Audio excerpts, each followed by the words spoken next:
আমাদের যে বছরগুলো বাংলা বছর তাকে আমরা 6 ভাগে ভাগ করেছি। 6টা ঋতু। বসন্তকে বলা হয়েছে ঋতুরাজ, ঋতু শ্রেষ্ঠ। এ কথা কালিদাস থেকে আরম্ভ করে সব কবিরাই মানেন। সেই বসন্তের টানে আজকে ইস্ট ইন্ডিয়া ট্রাভেলার্স ক্লাব একটা সমাবেশ আয়োজন করেছেন। সেই উদ্দেশ্যে আমরা কালকে ট্রেনে চেপে আজকে এখানে নেমেছি। স্টেশন নাম বরাভূম।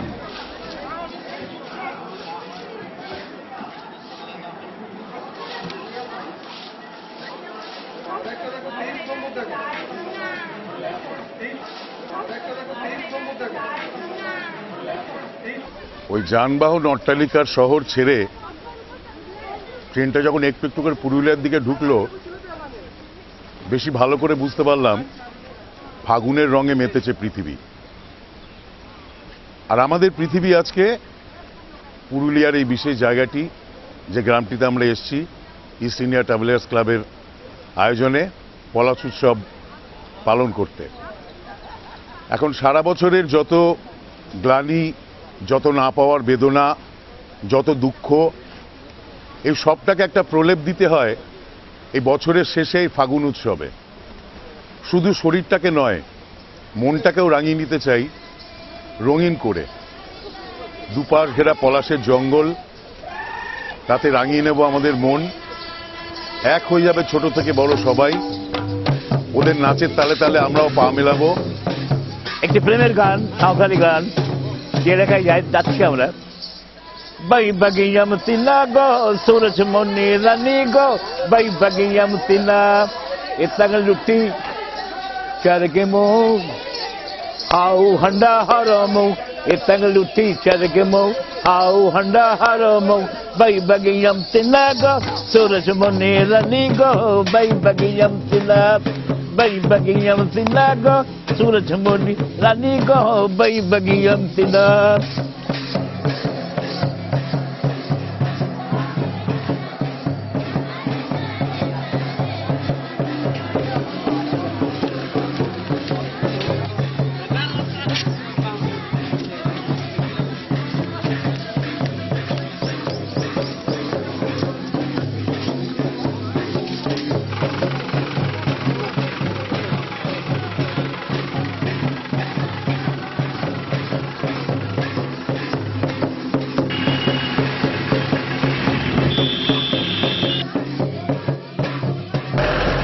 রুখা সুখা দেশ পুরুল্লা বটে, কিন্তু এই বসন্তের সময় পুরুলিয়া সেজে ওঠে নিজস্ব আনন্দে।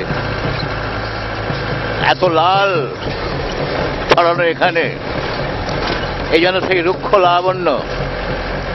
রুখা সুখা মাটির ওপরে যেন তাথই তাথই নাচছে যৌবন এবং আমাদের চিরকালীন বসন্ত।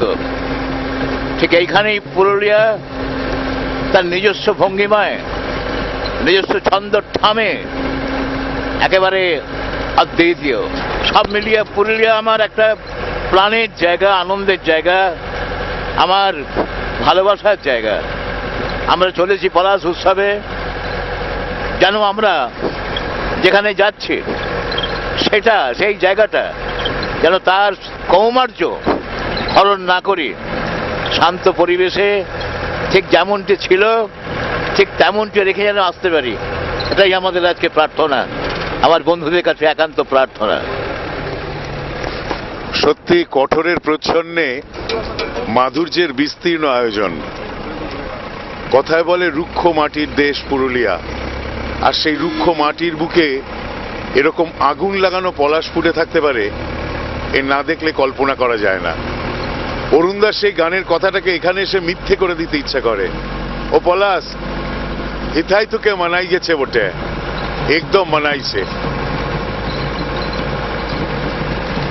অরুণদা আরো কথায় কথায় বলছিলেন, সত্যি তো মানুষ তো মরে যায় কষ্টে, দুঃখে, রোগ যন্ত্রণায়। এখানেও বোধহয় আমরা মরেই যাব, সে আনন্দের মরা হবে। আমরা বরাপুর স্টেশন থেকে নেমে বলরামপুর হয়ে চলেছি বাঘমুন্ডির দিকে।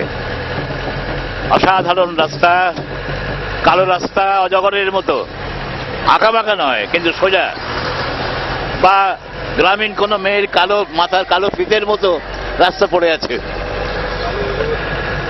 সোনাঝুরির জঙ্গল, মাঝে মাঝে দু একটা ইউক্যালিপটাস গাছ, শাল, সেগুন পার হয়ে চলেছি আমরা বাঘমুন্ডির দিকে। বাঘমুন্ডি হচ্ছে অযোধ্যা পাহাড়ের ফুট হিল। সামনে পাখি পাহাড় দেখতে পাচ্ছি, যেখানে মনে হবে এক ঝাঁক পাখি উড়ে যাচ্ছে। সামনে মাঠা বুড়ো, সুন্দর যাচ্ছি আমরা, দুপাশে পলাশ, ভাবা যায় না। অসাধারণ অসাধারণ, তাথই তাথই নাচে বসন্ত, এখানে আনন্দ অনন্ত, তাথই তাথই নাচে বসন্ত।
রাঙা আশি রাশি রাশি অশোকে পলাশে ব্রাহ্মণে সমেতে প্রভাত আকাশে নবীন পাতায় লাগে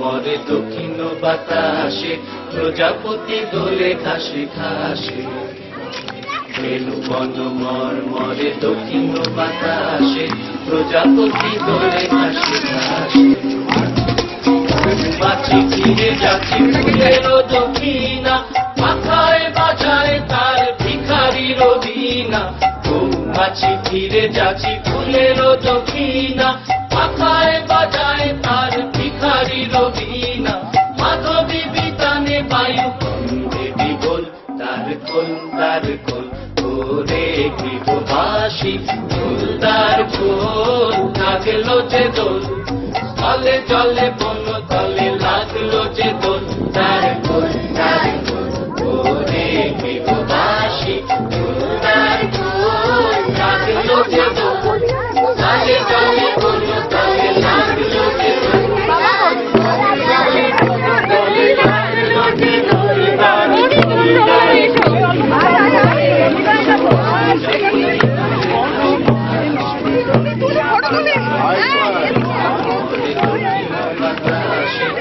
প্রজাপতি দোলে ঘাসে ঘাসে মৌমাছি ফিরে যাচ্ছি ফুলের দক্ষিণা মাথায় বাজায় তার ভিখারির বীণা মৌমাছি ফিরে যাচ্ছি ফুলের দক্ষিণা মাথায় বাজায় তার ভিখারির বীণা মাধবী বিতানে বায়ু দেবী বল তার খোল ওরে গৃহবাসী ফুলদার খোল লাগলো যে দোল তলে জলে বন তলে লাগলো যে দোল তার খোল ওরে গৃহবাসী ফুলদার খোল লাগলো যে দোল তলে জলে বন তলে লাগলো যে দোল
সাগরের পানে পানে উদাসী মন ভাই পূর্ণিমা সন্ধ্যায় তোমার রজনীগন্ধায় সাগরের পানে পানে উদাসী তোমার প্রজাপতি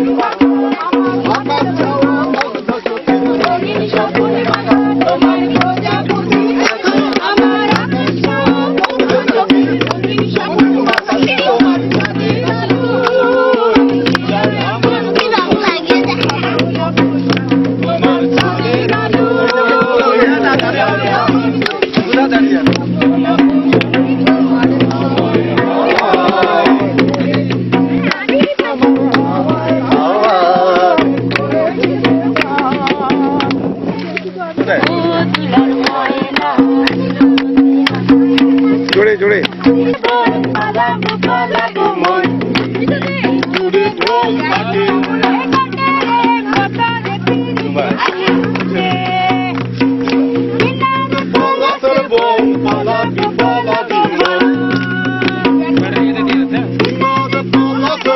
কাছে থাক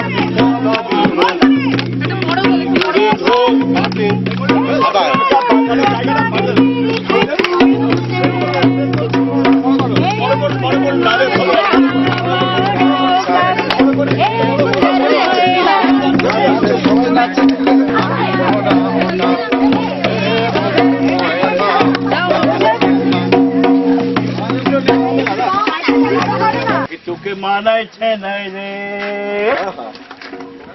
একেবারে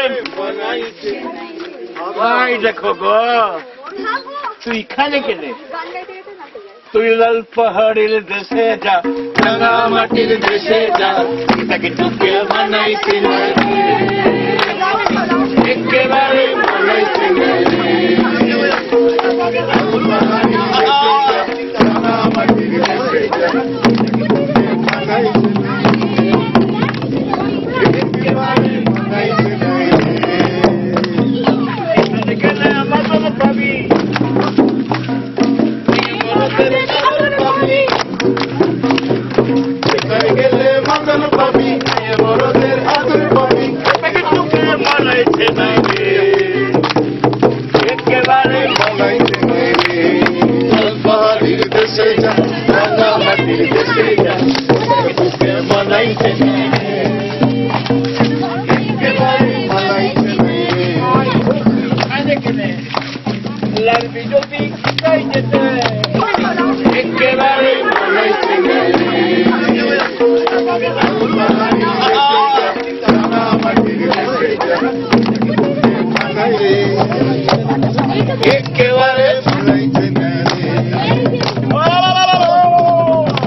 নানা পাখির বাজারে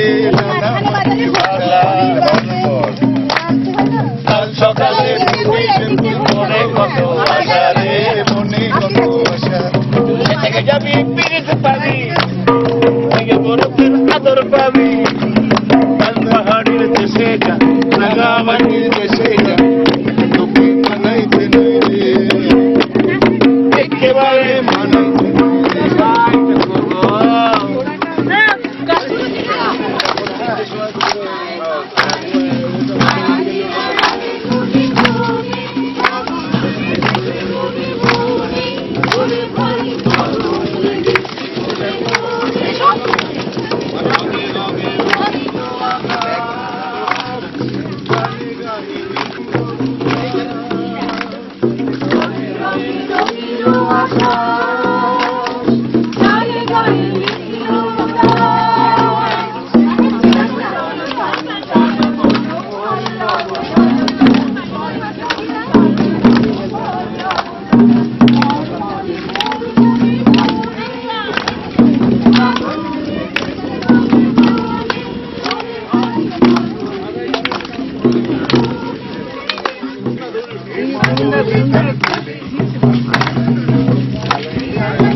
আমরা এখন আমাদের ক্যাম্পের দিকে রওনা হব। যে যার গাড়িতে এসেছিলেন তেমন ভাবে উঠবেন।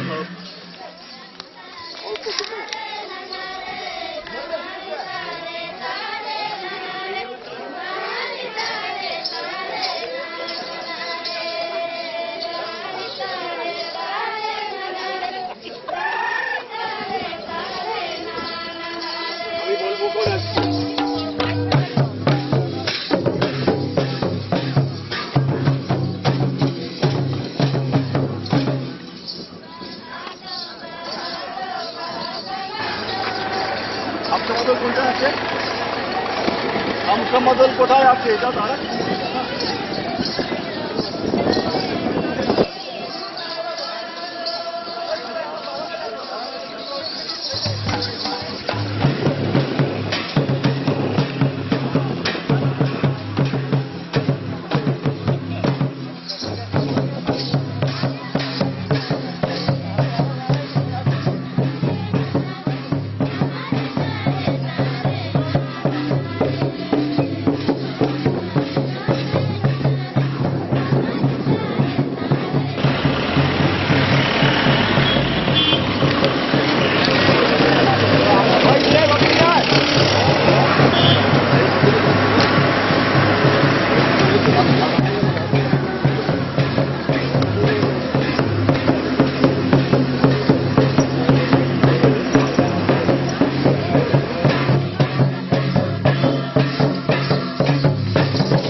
সমবেত যাত্রাপথ আমাদের এই উৎসবের পলাশ উৎসবের যাত্রাপথ আমরা গাড়ি থেকে নেমে সবাই মিলে হাঁটতে হাঁটতে যাচ্ছি। সঙ্গে আছেন সাঁওতাল ভাই বোনেরা, মাদল বাজছে, তাদের সেই সুসজ্জিত অবস্থায় আমরা দেখতে পাচ্ছি এবং মাদলের তালে তালে বেজে উঠছে আমাদের ছন্দময় জীবনের গান। তৌরূপ তৌরূপ তৌরূপ তৌরূপ তৌরূপ তৌরূপ তৌরূপ তৌরূপ তৌরূপ তৌরূপ তৌরূপ তৌরূপ তৌরূপ তৌরূপ এই অসাধারণ ছন্দময় গানের মধ্যে দিয়ে আমাদের এই যাত্রাপথ এগিয়ে চলেছে। আমরা এসছি নানা জায়গা থেকে এসে এই যে প্রকৃতির কোলে দুদিন কাটিয়ে দেবো, এই যে প্রকৃতির সঙ্গে মেলামেশার যে একটা অদ্ভুত সুযোগ এই পলাশ উৎসব travellers club, east Indian travellers club ব্যবস্থা করেছে। আমরা তাদের কাছে ধন্য, তাদের কাছে আমরা ভীষণভাবে কি বলবো, আমরা মুগ্ধ। সঙ্গে নানা রকম মানুষ আছে আমাদের সঙ্গে, সঙ্গীতকার, গীতিকার, অভিনেতা সঙ্গে আছে। সবাইকে মিলে এই যে একটা আনন্দঘন উৎসব, প্রকৃতির কোলে, সবুজের মাঝখানে, পাহাড়ের কোলে একটা অসাধারণ পরিবেশের মধ্যে দিয়ে আমরা আসছি। উজ্জ্বল দিন, উজ্জ্বল সবুজ, উজ্জ্বল যৌবন, উজ্জ্বল বসন্ত। সারা পুরুলিয়া তার রুখা সুখা মাটি হলে কি হবে, সে এখন বসন্তে ভরপুর, বসন্তে নাচছে পুরুলিয়া। থই থই থই অসাধারণ পলাশের রং সর্বত্র ছড়িয়ে আছে। আশ্চর্য, পলাশের পাতা নেই, শুধু ফুল ফুল আর ফুল। অসাধারণ আগুন লেগে গেছে বনে করে। অসাধারণ রবীন্দ্রনাথের সেই মনে আছে, ওরে ভাই ফাগুন লেগেছে বনে বনে।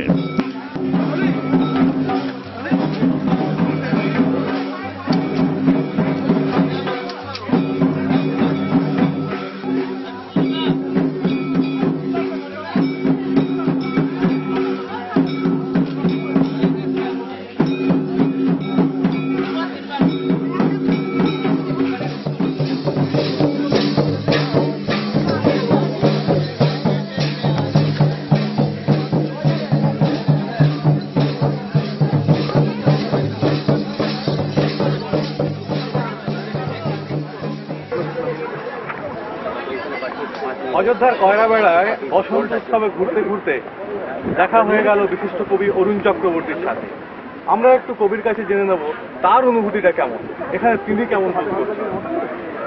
প্রকৃতির কোলে আমরা এসেছি পলাশ উৎসব করছি। ইস্টার্ন ইন্ডিয়ান ট্রাভেলার্স ক্লাব আয়োজন করেছে এই উৎসবের। আমরা অনেক নানাভাবে ছড়িয়ে এসে সমবেত হয়েছি। প্রকৃতির কোলে এমন উৎসব, তার থেকে সবুজ সুন্দর মিষ্টি হাওয়া, একটা অপরের ড্যাম আছে, জলের একটা রিজার্ভয়ার, সব মিলিয়ে একটা অসাধারণ পরিবেশ। সেখানে আমরা আনন্দ করছি। আর বলা হয় বসন্ত ফুলের রাজা, তারই পুজো করছি আমরা। সেই পুজো করছি কবিতার মাধ্যমে, গানের মাধ্যমে, বাউল গানের মাধ্যমে, আমরা তাকে পুজো করছি। বসন্তের পলাশ উৎসব আমরা দেখছি জমে উঠেছে। যারা অতিথিরা রয়েছেন তারা সবাই এসেছেন, তারা খুব আনন্দের সঙ্গে উপভোগ করছেন। এখানকার যারা উদ্যোক্তা তাদের মধ্যে আমরা পেয়েছি আশিস ঘোষ মহাশয়কে। একটু জেনে নেব তার এখানে করার যে কারণটা, এই জায়গাটাকে বাছার কারণটা কি। দেখুন, আমরা এ ধরনের প্রোগ্রাম প্রতি বছরই করি। মূলত পুরুলিয়া ও বাঁকুড়া আমাদের পছন্দের জায়গা। এবার যখন মনস্থির করি তখন পুরুলিয়াকে বেছে নিতে আমাদের দ্বিধা হয়নি। তাই পুরুলিয়া জেলাশাসক মাননীয় শ্রী চন্ময় চক্রবর্তী মহাশয়ের কাছে আমাদের এই প্রস্তাব রাখতেই তিনি আমাদের এই খয়রাবেড়ার জায়গার কথাই বলেন। ইনিশিয়ালি আমাদের দুয়ারশ্রেণীতে করার ইচ্ছে ছিল। জায়গাটা আমরা আগেও দেখতে এসেছিলাম। দেখতে এসে আমাদের মধ্যে একটা বিস্ময় জেগেছে। কোনো প্রকার দ্বিধা আর আমরা করিনি, কারণ তখনই বুঝতে পেরেছিলাম বসন্তে খয়রাবেড়া উত্তাল হবে। আমরা ধন্যবাদ জানাই পুরুলিয়া জেলাশাসক মহাশয়কে এই ধরনের একটা অসামান্য জায়গার সন্ধান দেওয়ার জন্য। আগে একটা এখানে ভয় ছিল, পর্যটকরা আসছিলেন না। এখানে এসে কেমন আপনাদের সেরকম কিছু মনে হচ্ছে? না, ইতিমধ্যেই আমরা এখানে 4-5 বার ঘুরে গেছি আর কি। বিষয়টা আমাদের মাথায় ছিল। আমরা কখনো এই ব্যাপারে প্রশাসনের কাছ থেকে সাহায্য চাইনি, কারণ একটাই যে প্রকৃতিকে আমরা ভালোবাসি। এরা হয়তো নানান ধরনের সামাজিক অর্থনৈতিক কারণে এই সমস্ত ঘটনা ঘটতে পারে, কিন্তু যারা প্রকৃতিকে ভালোবাসে আমাদের বিশ্বাস তারা কখনো আক্রান্ত হতে পারে না। তা আমরা এই কারণেই বেসেছি, এর অতীতে এর আগেও আমরা এই ধরনের এক্সট্রিমিস্ট জায়গা গিয়েছি, আক্রান্ত হয়নি। আমাদের এই বিশ্বাস মানুষের কাছে আছে, পাহাড়ের সাধারণ যে মানুষ যারা প্রকৃতিকে ভালোবাসে আমার মনে হয় তারা শত্রু নয়, ওরা আমাদের বরণ করবে, এই বিশ্বাসের ফলেই আমরা এখানে এসেছি। তিন দিকে পাহাড়, সবুজ অরণ্য, বিশাল এক জলাধার, তার মধ্যে পালিত হচ্ছে পলাশ উৎসব।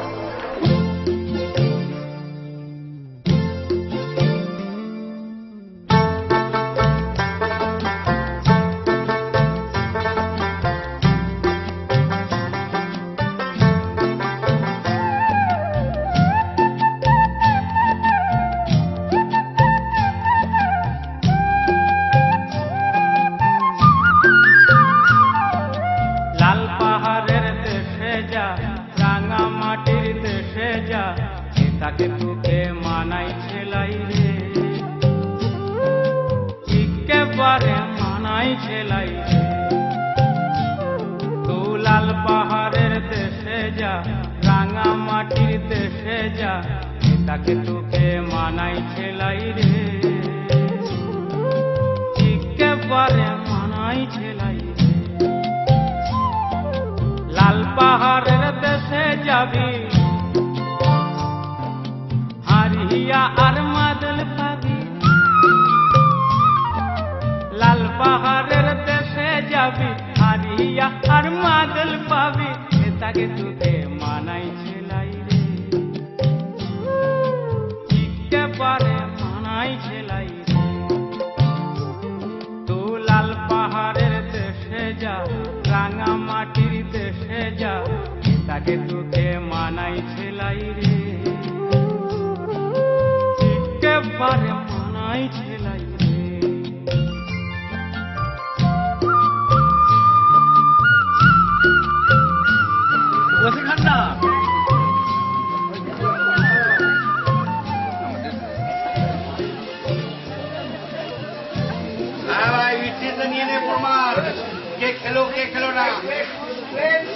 তুমি যে লুকিয়ে লুকিয়ে খাচ্ছ ওটা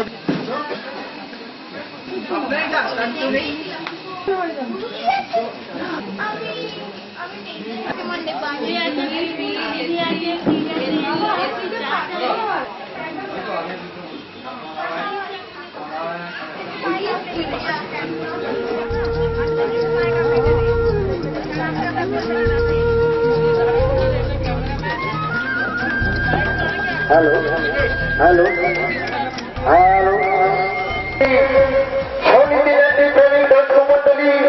আমার মা ভাই বোনেরা, আপনারা ওদের ঠাকুর মান্না করে শান্তি শৃঙ্খলা বজায় রেখে ভদ্র শ্রোতাদের নিজের জায়গায় আপনার দখল করে বসতে যান। শুরু করতে চলেছি এই চলটা আদিবাসী খনিজ পানির পক্ষ থেকে এই খনিজ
আপনার নাম? আমার নাম পরশুরাম সিং মুড়া। পরশুরাম সিং মুড়া। আপনি কার ছেলে একটু বলুন? আমি গম্ভীর সিং মুড়ার ছেলে। গম্ভীর সিং মুড়ার ছেলে। তোর নাম বল। আমার নাম বিষ্ণু উড়ান। জুড়ে বল। বিষ্ণু উড়ান। বিষ্ণু উড়ান। কি করেছিস এখানে? আমি ছৌ নাচ নেচেছি। হ্যাঁ, ছোট অভিমন্যু। তোমার নাম? শক্তিপদ মাহাতো। কি করেছিলে তুমি? আমি অভিমন্যু রোল করেছিলাম। আমি বড় অভিমন্যু।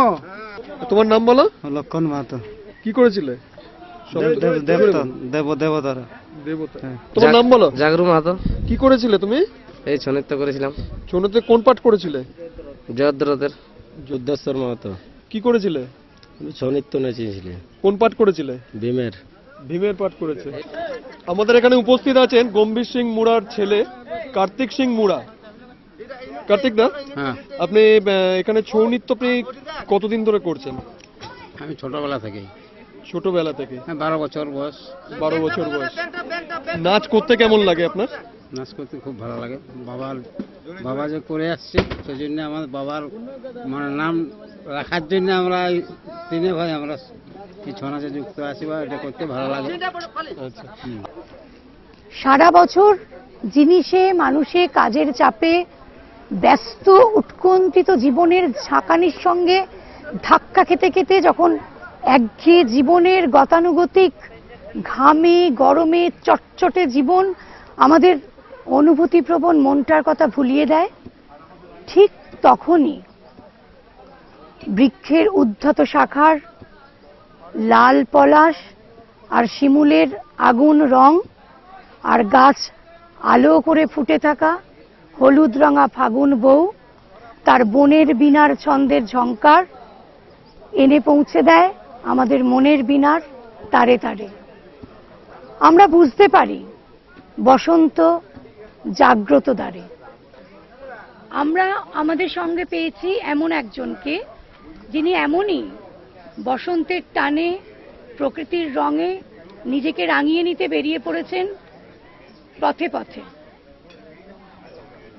আজ সকালবেলায় যখন আমরা এই স্টেশনে নামলাম, আকাশটা একেবারে নীল ছিল। গতকাল শুনেছিলাম এখানে নাকি ঝোড়ো হাওয়া বয়ে গেছে।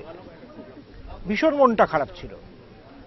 কি জানি আসলে কি এখানে খুব অসুবিধার মধ্যে পড়ব, কিন্তু আমাদের ইচ্ছে প্রকৃতিটাকে পাল্টে দেবে ভাবতে পারিনি। আমরা এখানে পৌঁছেছি অসম্ভব সুন্দর একটা জায়গা, যেখানে আমাদের মাতোয়ারা করে দিয়েছে ফাগুনের শুধু রস নয়, গন্ধেও। আমরা অফুরন্ত ফুল সংগ্রহ করেছি, মাথায় লাগিয়েছি, গলায় পরেছি, একে অপরের দিকে ছুঁড়ে দিয়েছি। এই ফাগুনকে আমরা আমাদের মতো করে নিতে চেয়েছিলাম, আমরা পেয়েছি। বহুদিন পর কলকাতার বাইরে এই সময় আমি বেরিয়েছিলাম এই সৃজিতাদের সঙ্গে। আমার ভালো লাগছে, এমন এক জায়গা ওরা পছন্দ করেছে যেন আমার মনের সাথে মিলে গেছে। আমি খুব খুশি যে আমি এই আনন্দে ওদেরও ভাগিদার। দিগন্ত জুড়ে ভেসে উঠেছে রূপোর থালার মতো চাঁদ। আস্তে আস্তে কমলা রং ধরছে ওই চাঁদে।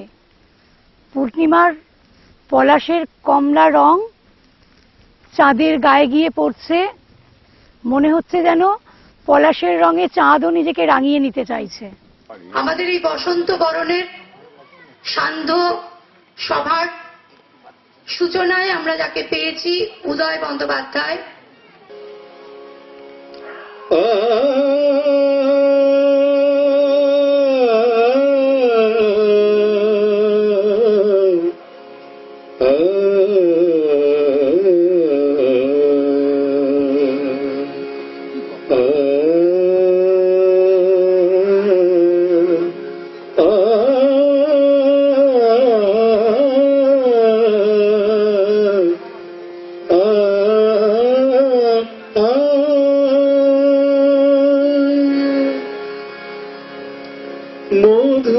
বসন্ত আজি এলো ফিরিয়া,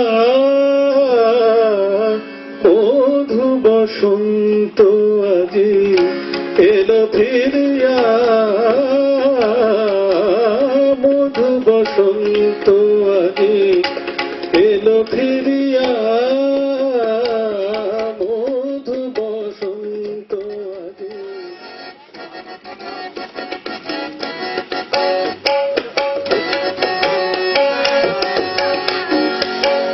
মাতাল শিমুল পলাশ বন, বাঁধন মানে নার মন। মাতাল শিমুল পলাশ বন, বাঁধন মানে নার মন। দুলছে দোলে, দুলছে দোলে খুশির খোঁজে যখন তখন, এখন শুনবে কে বারণ। মাতাল শিমুল পলাশ বন, বাঁধন মানে নার মন।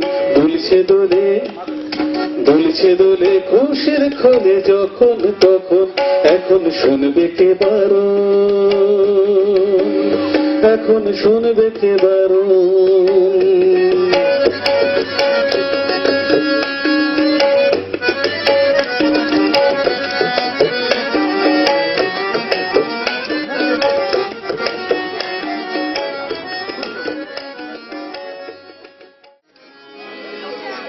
দক্ষিণ বাতাস আজি বহে মৃদু মুন্দে, দক্ষিণ বাতাস আজি বহে মৃদু মুন্দে, দক্ষিণ বাতাস আজি বহে মৃদু মুন্দে।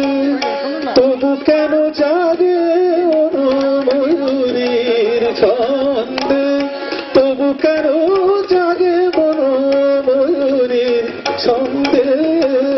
দক্ষিণ বাতাস আজি বহে মৃদু মন্দে।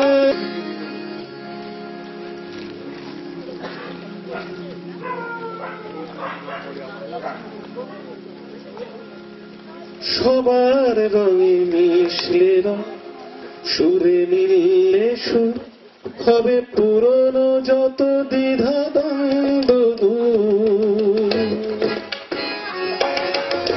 সবার রঙে মিশলে রং, সুরে মিললে সুর, হবে পুরনো যত দ্বিধা দ্বন্দ্ব দূর। যদি ভাগ করে নাও দুঃখ সুখ, বুঝো তোমার আমার নেই তফাৎ। যদি ভাগ করে নাও দুঃখ সুখ, বুঝো তোমার আমার নেই তফাৎ। হাসি মুখ তুলে অভিমান ভুলে, রাঙা সূর্য বলবে সুপ্রভাত যদি বন্ধু হয়। এখন কবি ফুল্লরা মুখোপাধ্যায় আমাদের কবিতা শোনাবেন। নমস্কার, সবাই খুব চেনা মুখ, মানে আগে হয়তো সব মুখ চেনা ছিল না, কিন্তু এখানে এসে সুন্দর একটা পরিবেশে, পলাশের গন্ধে, ফাগুনের এই সুন্দর বাতাসে আমরা সবাই বন্ধু হয়ে গেছি। প্রথম যে কবিতাটি পড়বো সেটি দোলেরই কবিতা। কবিতার নাম দিয়েছিলাম আজ রং লেগেছে। আগুনের রং লেগেছে শরীরে আজ, আকাশের কানায় কানায় আবির ঝরে পড়ছে রং বৃষ্টি হয়ে। সবুজ পাতা গাঢ় হচ্ছে আরো, ভিজে মাটির বুকে গড়িয়ে পড়ছে পলাশের অনুরাগ। আজ রং লেগেছে বস্তির ঘরে, রং লেগেছে উজান মনে, রং লেগেছে পাগলিটার চুলেও, ধুলো আবিরে সেজেছে। আজ রঙের ঢেউয়ে ভেসে গেছে খিদের কষ্ট, হারানোর গল্প। আজ রং লেগেছে পোড়ো বাড়ির ছাদে, রং লেগেছে শুকনো ফুলে, রং লেগেছে সত্য প্রেমের গায়ে। আজ ফাগুনের দিন, সারা বেলা শুধু জ্বলন্ত মন মোমের মতো গলে পড়ে শরীরের বাঁক বেয়ে। এক ঝাঁক আলো ছুটে আসে মনের তল ছোবার আশায়। আজ রং লেগেছে ভালো মন্দয়ে, রং লেগেছে চুম্বনে, রং লেগেছে নদীর দুকুল জুড়ে, রং লেগেছে ঘাট ছোলায়, আজ রং লেগেছে সবখানে, আজ রং লেগেছে, আজ রং লেগেছে, আজ রং লেগেছে। এখন রিনা মজুমদার সঙ্গীত পরিবেশনা করবেন। মনে রাখতে হয়।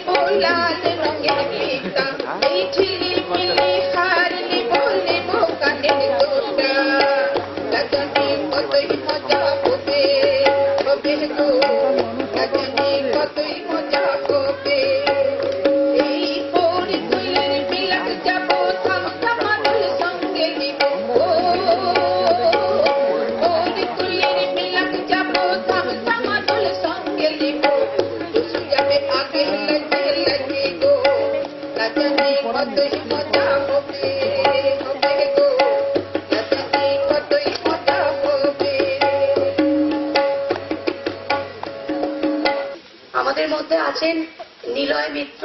নিলয় মিত্র মাউথ অর্গানের সুর আমাদের শোনাবেন।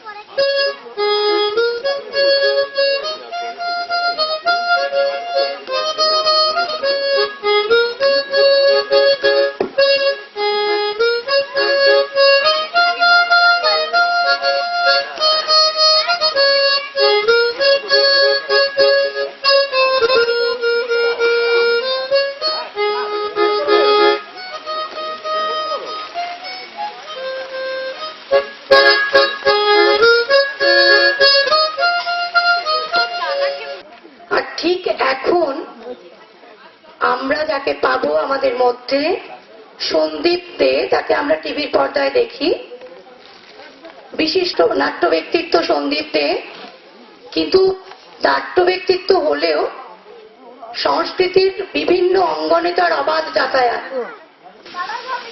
আমরা বসন্ত উৎসবের খোঁজে এসেছি।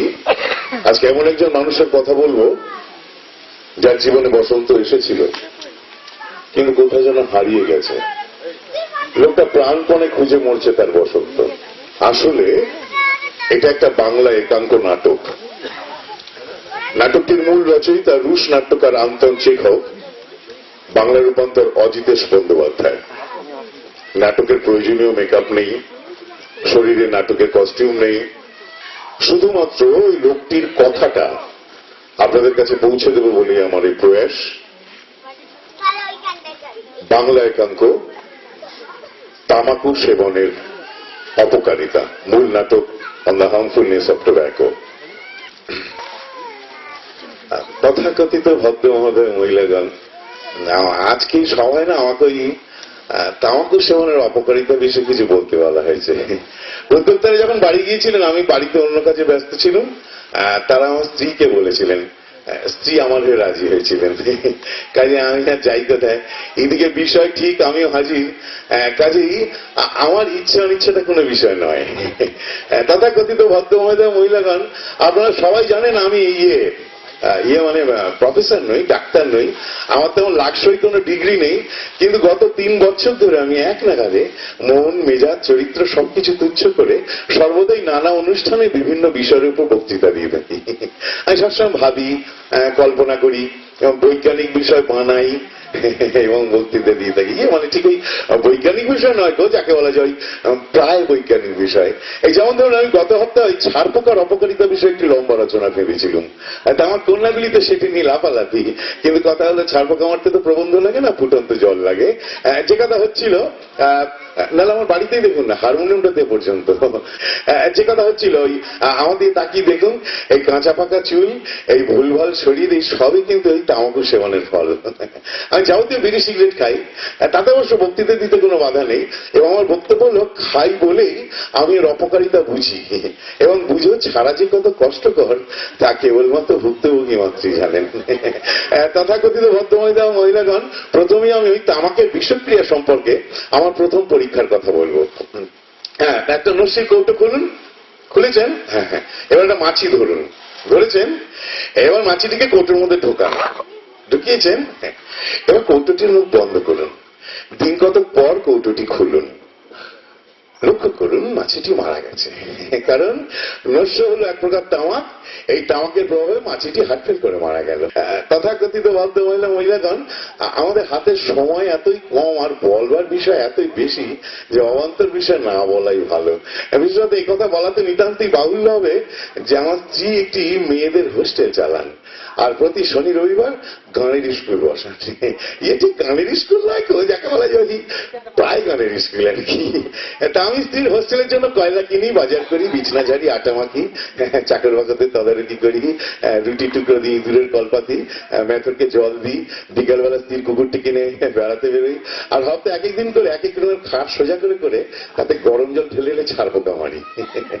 একটা ঘটনা বলি জানেন, কাল রাতে অর্ডার হলো 7 জন মেয়ে রুটি খাবে, সেই মতো আটা মাখলুম। শেষে 3 জন মেয়ে বললে রুটি খাবো না, ভাত খাবো। ব্যাস সকালে গোটা 15 বাসি রুটি।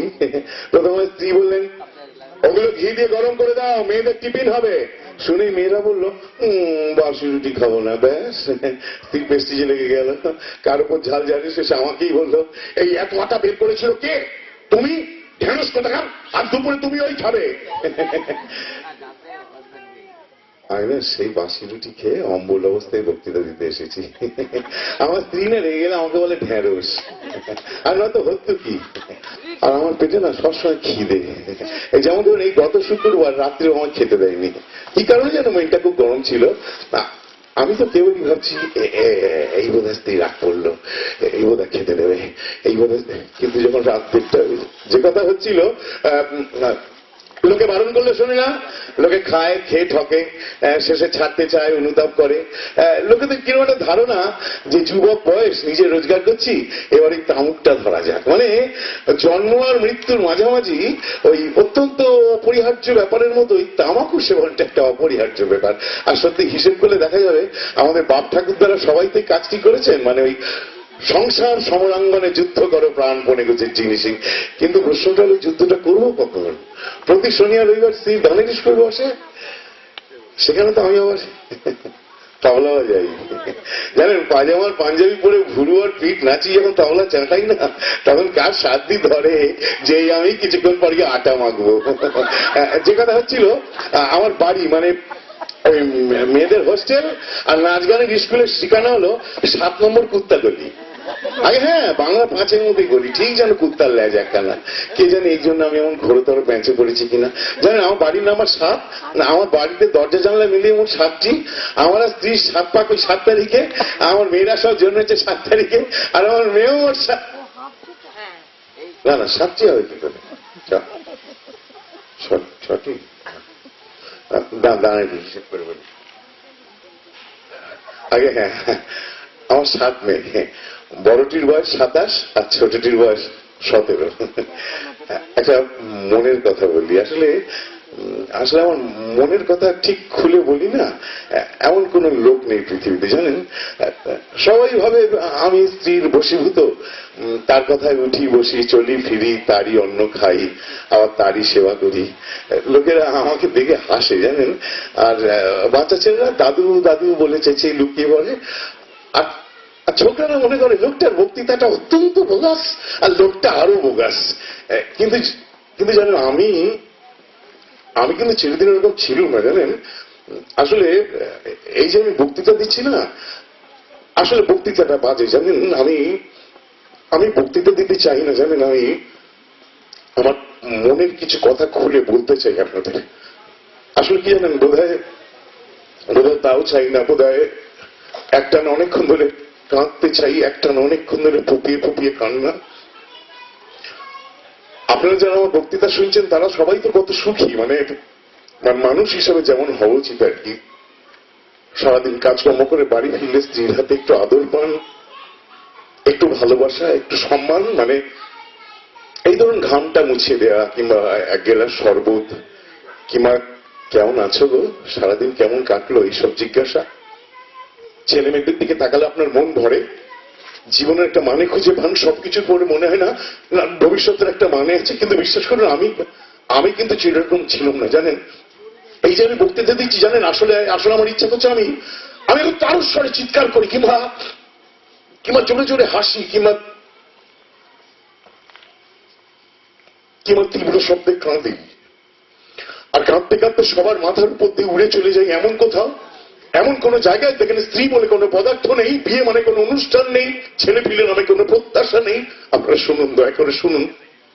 আমার বড় কষ্ট, জানেন, পৃথিবীতে এত ভালো ভালো সব মানুষ আছে, এত সুখী স্বামী, এত পরিপূর্ণ সব বাপেরা, কিন্তু বিশ্বাস করুন আমি তাদের কেউ নই। আমি আমার সংসারে একজন বিদেশির মতো, জানেন। সুখ একদিন আমারও ছিল, মানে ঠিক সুখ নয় কো, যাকে বলা যায় প্রায় সুখ আর কি। যে অসম্ভব যন্ত্রণা আমি প্রতি মুহূর্তে পড়ে যাচ্ছি, তার একটু আভাসে কি পৌঁছেছে আপনাদের কালে? দেখুন, আমার দিকে তাকিয়ে দেখুন। বিশ্বাস করুন আমি আর সুখ চাই না, আমি সুখ চাই না, টাকা পয়সা মান মর্যাদা প্রতিষ্ঠা কিচ্ছু চাই না। আচ্ছা ভাবতে পারেন আমার একদিন বয়স কম ছিল, জানেন, সেলুনে গিয়ে না নাপিতদের কত উত্তপ্ত করেছি। মানি না কি করলে, চুলটা এই অব্দি কাটো, হ্যাঁ চুল পেটে এই অব্দি। জানেন, কলেজ ম্যাগাজিনে না আমার একবার একটা লেখা চেপেছিল। আমাদের কলেজের ইংরেজির হেড অফ দ্য ডিপার্টমেন্ট দেখে বলেছিলেন, বাহ বেশ বেশ লিখেছ তো, লিখে যাও লিখে যাও। জানেন, তখন না আমার চোখে যাকে বলে ওই অসাধ্য আশঙ্কা ছিল, আমার সামনে ছিল ব্রিলিয়ান্ট ফিউচার। জানেন, মেয়েরা আমাকে দেখলে মঞ্চের বাঁদিকে দুটি বেগনি রঙের শাড়িতে ঢাকা হাঁটু ঠেলাঠেলি করতে দেখা যাচ্ছে। অর্থাৎ আমার স্ত্রী ফিরে এসে তার চেয়ারটিতে বসলেন। তথাকথিত ভদ্র মহিলাগণ, উনি যদি আপনাদের জিজ্ঞেস করেন, আপনারা দয়া করে বলবেন যে আমি আপনাদের সামনে ওই তামাকু সেবনের অপকারিতা বিষয়ক বক্তৃতা বেশ ভালোভাবে দিয়েছি, এবং তার উনি না কেমন এক দৃষ্টি চেয়ে আছেন আমার দিকে। তথাকথিত ভদ্র মহিলাগণ, বিবাহ তামাকু হলো এক প্রকার মারাত্মক বিষ সম্পন্ন সবুজ রঙের গাছ। আমি আপনাদের পূর্বেই বলেছি যে এটি একটি সংস্কার মাত্র। এর প্রভাবে আপনাদের গলা, বুক, ক্যারিংস, ল্যারিংস এবং এক কথায় সমগ্র জীবন বিষযুক্ত, বিকল এবং পরিশেষে বিনষ্ট হয়ে যেতে পারে। তাই কথা হচ্ছে তামাকু সেবন করবেন না। একটু চেষ্টা করলে বোধহয়, একটু সজাগ থাকলে আমার সব কথা আপনারা বুঝতে পারবেন। অধিক বলা তো বাহুল্য মাত্র। তথাকথিত ভদ্র মহোদয়, নমস্কার। আরো একদিন অন্য কিছু।